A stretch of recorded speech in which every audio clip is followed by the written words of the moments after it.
Labadiena. Labadiena. Šį kartą mūsų studijoje pilietis Petras Gražulis. Dabar jau laisvas žmogus.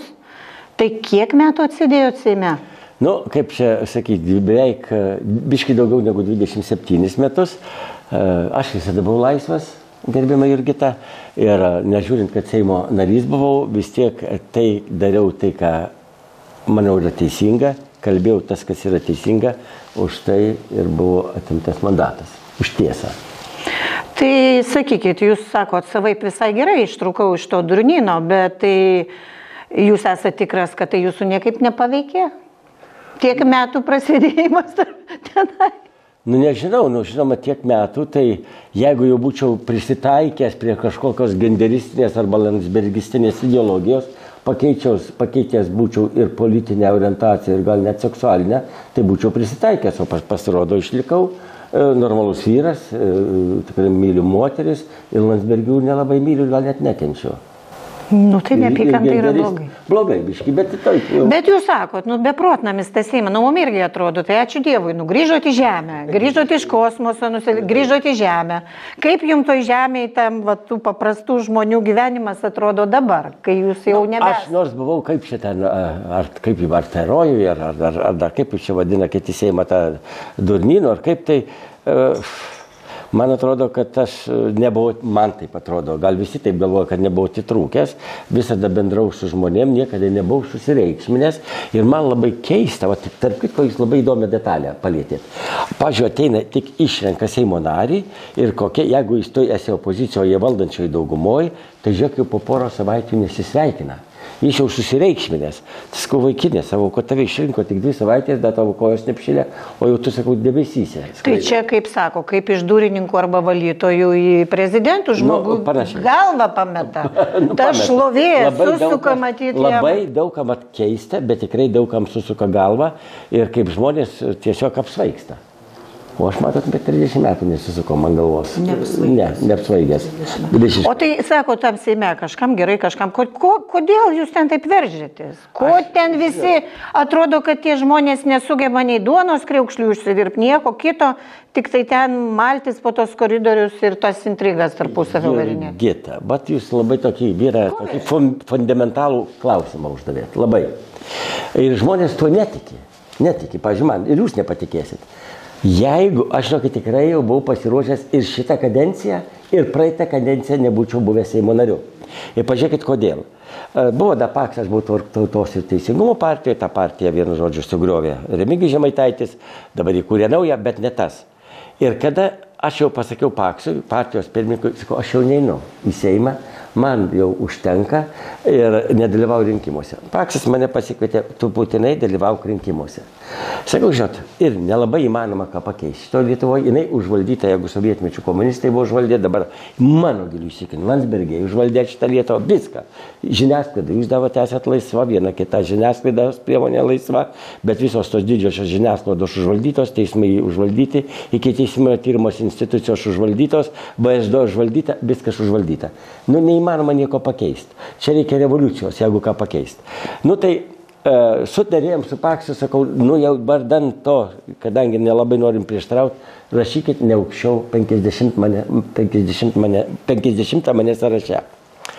Ir įsivaizduokit, prasideda po kokios savaitės listerijos byla, mano ta. Ir jūs išsiprominate eilinį sykį. Ir sakau Paksui, nesakau. Viskas, sakau, rašykit, kur norit. Žmonės myli skriaudžiamus. Ne tai.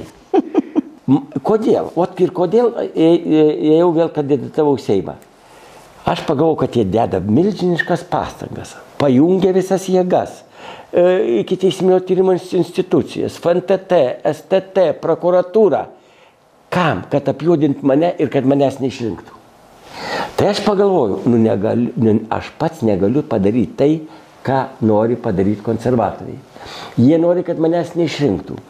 Aš turiu dėti visas pastangas, jei neišrinks, tai pasakysiu, dėjau pastangas ir manęs neišrinko. Tai vėl eisit į Seimą. Koks planas? Tai jau negaliu, jau 10 metų. Jau negali, 10 metų. 10 metų už tą nepaspaudimą mygtuką, gal būčiau paspaudęs, gal būčiau galėjęs, bet kadangi jo nepaspaudžiau, teisės ekspertai nenustatė, Bet mes matom vaizdą, man irgi atrodo, kad jūs paspaudėt. Tikrai, vaizdas yra. Vaizdas yra, bet žinot, kas yra. O ką jūs jūs maskatavo ten tam Jonauskui už nugaros? Dar vienas dalykas. Tai buvo balsuojama už pavasario ar už rudens? Ne, tai suprantama, tai yra smulkmena. Programa. Tai konservatorių programa. Ką man verstis per galvą ir balsuotų šitų konservatorių programą? Jūs man logiką paaiškinkite. Jūs tiesiog išdykė žmogus. Gal jūs norėjot pašmaikštauti, pokštauti. Gal jums buvo nuobodu? Sakot. Prisižaidėt. Šiaip ar tai prisižaidėt? Bet, žiūrėkit, kas yra. Bet, jeigu net ir būčiau pabalsavęs ir ne kartą taip sakiau, ar tai pasaulio pabaiga, tai net neįstatymas. Ten beveik vienbalsiai visi balsavo. Dabar yra kaip yra. Pretekstas. Pretekstas. Reikia neduoti pretekstų, tikėkimės iš to pasimokėte. Bet, palaukite, aš noriu kito dalyko paklausti. Tai tada, kaip čia gali būti?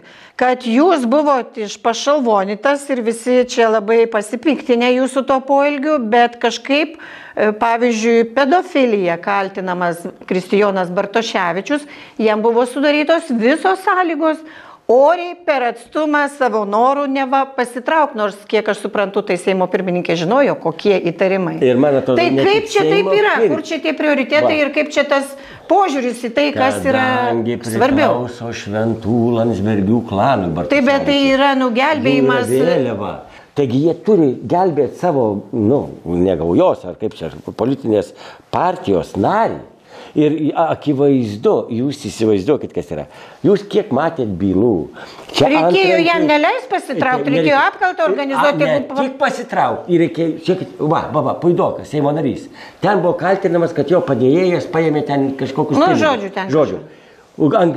Atėjo į Seimą, paguldė ant žemį 5 policininkai, suplėšė kelnes, atėmė telefonus, antrankius uždėjo, baisus nusikaltimas.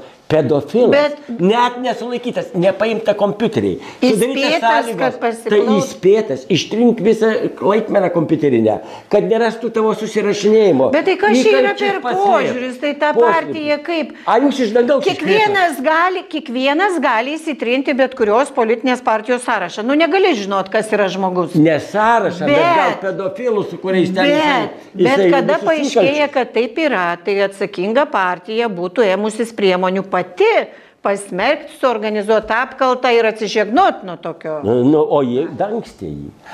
O tai kaip čia dabar yra? Tai ką jie už vaikų Vienoj laidoj iškėlė klausimą, paskambino į teismą, kodėl šitiek laiko nevyksta teismas Bartusevičiaus. Vyksta dabar. Palaukit, bet kada pradėjai posėdžiai, kada ir yra balsas įrašytas, teismas sako, tai neprioritetinė byla. Neprioritetinė byla vaikų prievartavimas. Ir čia neaišku, kada jo įvyks. Bet kada jau pasklido per viešumą, jau pirmą posėdį pradėjo ir vėl nutrauks.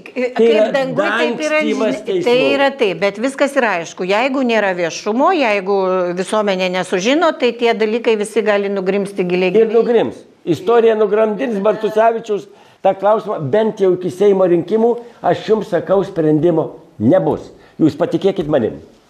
Gerai, tada grįžkim prie aktualijų. O tai kaip jums atrodo ta situacija su Vilniaus stadionu ir tais milijonais, kurie kas ten tam kazino? Kaip atrodo Vilniaus meras? Merui atrodo, kad nieko blogo nenutiko, jis ramus ir sakė viskas čia gerai, bet turbūt jam tik vieninteliam taip atrodo. Man atrodo, jam vieninteliam atrodo, kadangi jis vėl yra konservatorius. Ir pažiūrėkit, jisai labai pasimetęs. Matot, kaip jo akutės bėgioja. Ir jis, kiek aš suprantu, dabar bando tą vadinamą lošėją, kaip jo pavardė, Stepukonį. Kai čia ištraukti tą fondą ir kelia klausimą, kad pabrangę medžiagos ir statybos ir reikia padidinti kainą. Taip. Ar jūs negirdėto?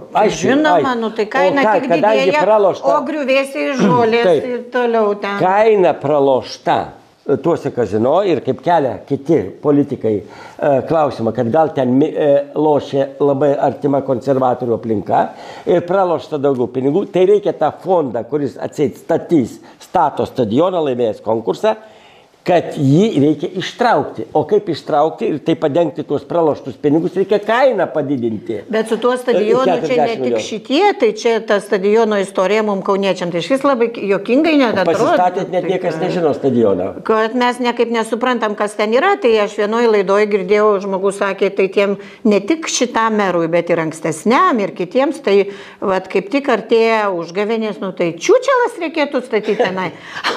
Ar kaip morė sudegint kažkurį iš tų merų, kurie pataikauja tiem. Ir tiesiog tai yra miestiečių pinigai, bet blogai ir tai, kad tai yra baisi reputacinė žala pačiai sostiniai mūsų. Eikit, kaip jūs atrodo? Jūsų pilis griūna, šlaitai virsta, vanduo teka, stadiono nėra, gatvės pravažiuoti. Bet pilnos kišenės kai kurių, o kas čia rūpi?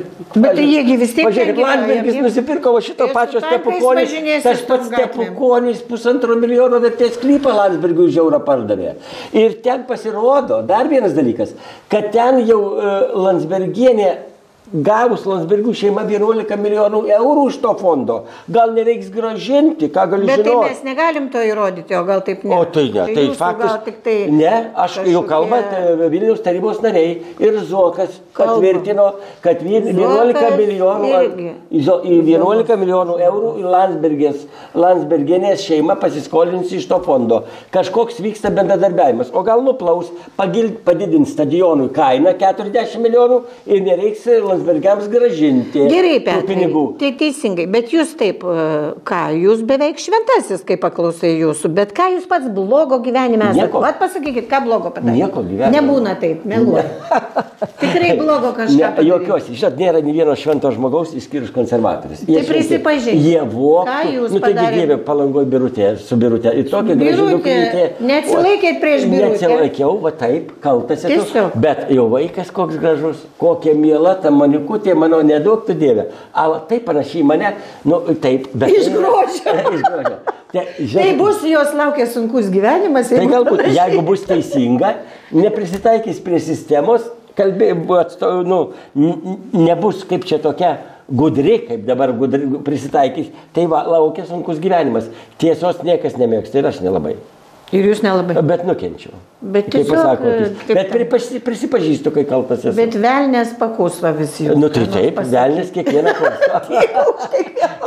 Kursto kiekvieną. Velnės. Ačiū, tai buvo paprastas pilietis Petras Gražulis. Tačiau turintis potencijos sugrįžti, ne į Seimą, nežinau. Bet jau turiu galimybę dalyvauti Europos parlamente. Galite, ten drumst vandenį. Taip, ten galiu drumst vandenį. Laisvai, ten, žinokit, galima net grandinėm apsivyniojus ant statinių. Pakvieskit truputėlį, aš pasakysiu, kodėl einu į kitą durnyną, o atsiprašau, iš šito, į gal dar didesnį, pasakysiu, paslaptis atskleisiu. Jeigu jūsų nepasodins, jūs gali pasodinti? Gali pasodinti. Ir kas tada? Ištransliuosim iš kur? Iš kalėjimo. Dabar galima, man atrodo. Bandysim susiorganizuoti demokratiją.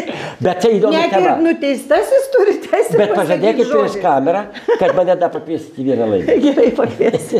Tai buvo Petras Gražulis. Kam patiko, spauskite patiko ir prenumeruokite mūsų kanalą.